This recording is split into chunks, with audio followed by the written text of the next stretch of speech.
The DA has been speaking out against farm attacks for over 2 decades, but it was as we watched the attack numbers rising during this country-killing lockdown that we drew a line in the sand. This was because the police minister chose to forbid the patrolling systems the farm owners had set up over decades in an attempt to keep their families safe.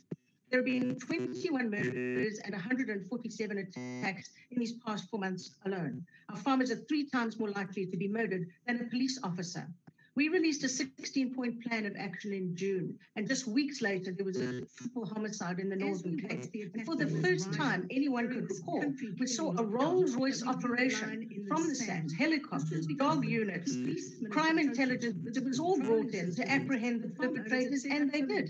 It's just a crying shame for the Brunt family that they didn't use that drive, that equipment, and that manpower to prevent the deadly attack before it happened. The men and women who feed South Africa don't sleep.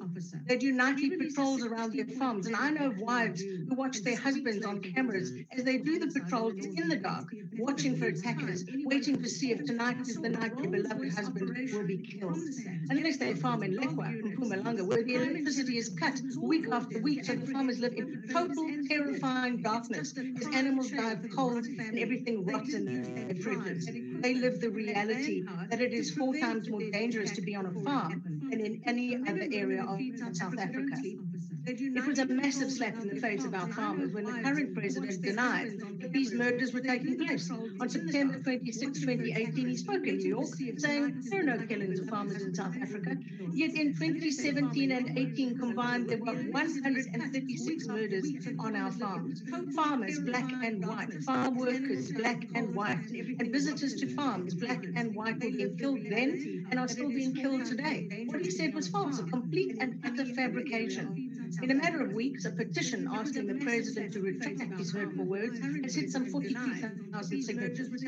Farmers and farm workers in our country, instead of being supported as VIPs within a valued strategic asset, feel as though they're become persona non grata. The police rural safety plan is pulled out, reworked, relaunched regularly, rinsed, whitewashed, repeat.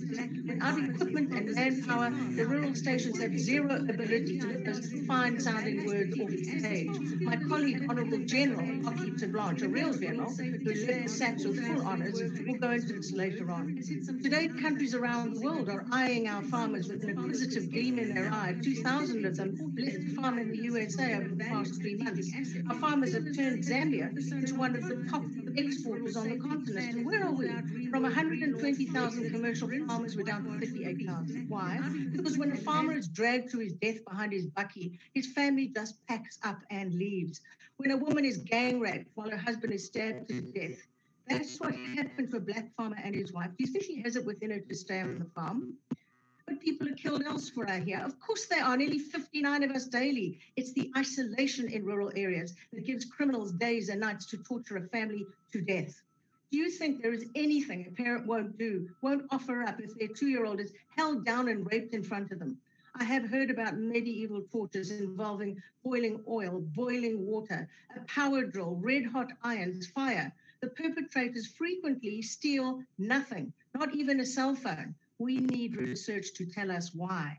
What we do know is that we need more than the most expensive washing line in the world to prevent those who seek to cross our borders illegally with the intention to commit crimes. And let me be very clear, we are not blaming all crime on foreign nationals.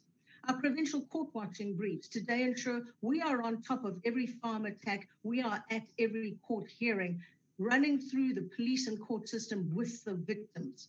But we need a joint summit to work through the myriad rural security threats. We need clear, short and medium-term solutions and a political will and drive to ensure their implementation. We need a long-term solution for an issue that looks set to drive our country to the brink of starvation. Now, it's possible that as I've been speaking, another woman or child is screaming on a farm in our country, and possible that there are those around us right now who will glory in their deaths. This hatred, these murders must stop.